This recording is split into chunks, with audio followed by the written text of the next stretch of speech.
Hello everyone, welcome back to my YouTube channel Ghar Sansar. तो आज हम पढ़ रहे हैं सावन संकष्टी चतुर्थी की व्रत कथा। इसे आप व्रत कर रहे हैं तो भी सुने और व्रत नहीं कर रहे हैं तो भी सुने। ऐसी मान्यता है कि इसे सुनने मात्र से ही आपकी कई मनोकामना पूर्ण होती है। संकष्टी गणेश चतुर्थी व्रत प्रत्येक मास के कृष्ण पक्ष की चतुर्थी तिथि को किया जाता है। ऋषिगण पूछते हैं कि स्कंद कुमार दरिद्रता, शोक, कुष्ठ आदि से विकलांग, राज्य से निष्कासित, सदैव दुखी रहने वाले, हीन, समस्त उपद्रवों से पीड़ित, विद्याहीन, संतानहीन, घर से निष्कासित लोगों, रोगियों एवं अपने कल्याण की कामना करने वाले लोगों को क्या उपाय करना चाहिए जिससे उनका कल्याण हो और उनके उपरोक्त कष्टों का निवारण हो। यदि आप कोई उपाय जानते हो तो मुझे अवश्य बतलाइए।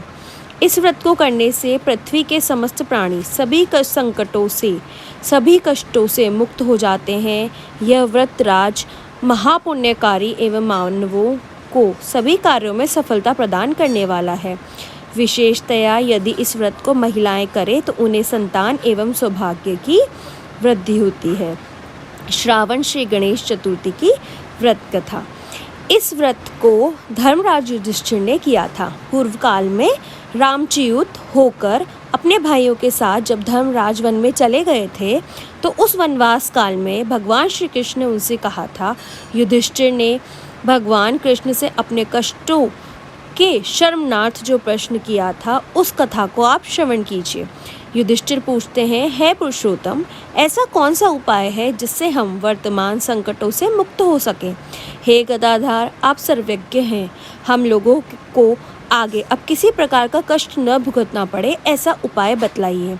स्कंद कुमार जी कहते हैं कि जब धैर्यवान युधिष्ठिर विनम्र भाव से हाथ जोड़कर बारंबार अपने कष्टों के निवारण का उपाय पूछने लगे तो भगवान श्री कृष्ण ने कहा कि हे राजन, संपूर्ण कामनाओं को पूर्ण करने वाला एक बहुत बड़ा गुप्त व्रत है। हे युधिष्ठिर, इस व्रत के संबंध में मैंने आज तक किसी को नहीं बतलाया है। हे राजन, प्राचीन काल में सतयुग की बात है कि पर्वतराज हिमाचल की सुंदर कन्या पार्वती ने शंकर जी को पति के रूप में प्राप्त करने के लिए गहन वन में जाकर कठोर तपस्या की, परंतु भगवान शिव प्रसन्न होकर प्रकट नहीं हुए। तब शैलकन्या पार्वती जी ने अनादिकाल से विद्यमान गणेश जी का स्मरण किया। गणेश जी को उसी क्षण प्रकट देकर पार्वती जी ने पूछा, मैंने कठोर, दुर्लभ एवं लोमहर्षक तपस्या की किंतु अपने प्रिय भगवान शिव को प्राप्त न कर सकी। वे कष्ट विनाशक दिव्य व्रत जिसे नारद जी ने कहा है और आपका ही व्रत है, उस प्राचीन व्रत के तत्व को आप मुझे कहिए। पार्वती जी की बात सुनकर तत्कालीन सिद्धिदाता गणेश जी उस कष्टनाशक शुभदायक व्रत का प्रेम से वर्णन करने लगे। गणेश जी ने कहा, हे अचल सूते, अत्यंत पुण्यकारी एवं समस्त कष्टनाशक व्रत को कीजिए। इसके करने से आपकी सभी आकांक्षाएं पूर्ण होगी और जो व्यक्ति इस व्रत को करेंगे उन्हें भी सफलता मिलेगी। श्रावण के कृष्ण चतुर्थी की रात में चंद्रोदय होने पर पूजन करना चाहिए। उस दिन मन में संकल्प करें कि जब तक चंद्रोदय नहीं होगा मैं निराहार रहूंगी, पहले गणेश पूजन कर ही भोजन करूंगी। मन में ऐसा निश्चय करना चाहिए। इसके बाद सफ़ेद तिल के जल से स्नान करें, मेरा पूजन करें तथा अपनी सामर्थ्य अनुसार सोने, चांदी, तांबे अथवा मिट्टी के कलश में जल भरकर उस पर गणेश जी की प्रतिमा स्थापित करें। मूर्ति कलश पर वस्त्राच्छादन करके अष्टदल कमल की आकृति बनाएं और उसी मूर्ति की स्थापना करें। तत्पश्चात षोडशोपचार विधि से भक्तिपूर्वक पूजन करें। मूर्ति का ध्यान निम्न प्रकार से करें।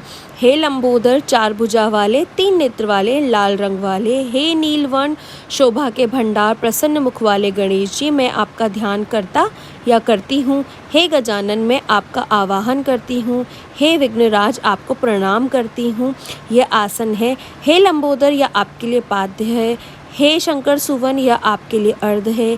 हे उमापति पुत्र यह आपके स्नानार्थ जल है। हे व्रतकुंड, यह आपके लिए आचमनीय जल है। हे शूर्पकर्ण, यह आपके लिए वस्त्र है। हे सुशोभित, यह आपके लिए यज्ञोपवीत है। हे गणेश्वर, यह आपके लिए रोली चंदन है। हे विघ्न विनाशन, यह आपके लिए फूल है। हे विकट, यह आपके लिए धूप बत्ती है। हे वामन, यह आपके लिए दीपक है। हे सर्वदेव, यह आपके लिए लड्डू का नैवेद्य है।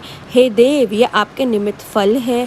हे विघ्नहर्ता, आपके निमित्त मेरा प्रणाम है। प्रणाम करने के बाद क्षमा प्रार्थना करें। इस प्रकार षोडशोपचार रीति से पूजन करके नाना प्रकार के प्रसादों को बनाकर भगवान को भोग लगाएं। हे देवी, शुद्ध देशी घी में 15 लड्डू बनाएं। सर्वप्रथम भगवान को लड्डू अर्पित करके उसमें से 5 ब्राह्मणों को दे दें। अपने सामर्थ्य के अनुसार दक्षिणा देकर चंद्रोदय होने पर भक्ति भाव से अर्घ देवें। तदनंतर 5 लड्डू का स्वयं भोजन करें। फिर हे देवी, तुम सब तिथियों में सर्वोत्तम हो, गणेश जी की परम प्रियतमा हो। हे चतुर्थी, हमारे द्वारा प्रदत्त अर्घ्य को ग्रहण करो। तुम्हें प्रणाम है। निम्न प्रकार से चंद्रमा को अर्घ्य प्रदान करें। क्षीर सागर से उत्पन्न हे लक्ष्मी के भाई, हे निशाकर, रोहिणी सहित हे शशि, मेरे दिए हुए अर्घ्य को ग्रहण कीजिए। गणेश जी को इस प्रकार प्रणाम करें। हे लंबोदर, आप संपूर्ण इच्छाओं को पूर्ण करने वाले हैं, आपको प्रणाम है। हे समस्त विघ्नों के नाशक, आप मेरी अभिलाषाओं को पूर्ण करें। तत्पश्चात ब्राह्मण की प्रार्थना करें। हे दिव्यराज, आपको नमस्कार है, आप साक्षात देव स्वरूप हैं। गणेश जी, प्रसन्नता के लिए हम आपको लड्डू समर्पित कर रहे हैं। आप हम दोनों का उद्धार करने के लिए दक्षिणा सहित इन 5 लड्डुओं को स्वीकार करें। हम आपको नमस्कार करते हैं। इसके बाद ब्राह्मण भोजन कराकर गणेश जी से प्रार्थना करें। यदि इन सब कार्यों को करने की शक्ति न हो तो अपने भाई बंधुओं के साथ दही एवं पूजन से निवेदित पदार्थ का भोजन करें। प्रार्थना करके प्रतिमा का विसर्जन करें और अपने गुरु को अन्न, वस्त्रादि एवं दक्षिणा के साथ मूर्ति दे देवें। इस प्रकार से विसर्जन करें। हे देवों में श्रेष्ठ गणेश जी, आप अपने स्थान को प्रस्थान कीजिए एवं इस व्रत पूजा को फल दीजिए। हे सुमुखी, इस प्रकार जीवन भर गणेश चतुर्थी का व्रत करना चाहिए। यदि जन्म भर न कर सको तो 21 वर्ष तक करें।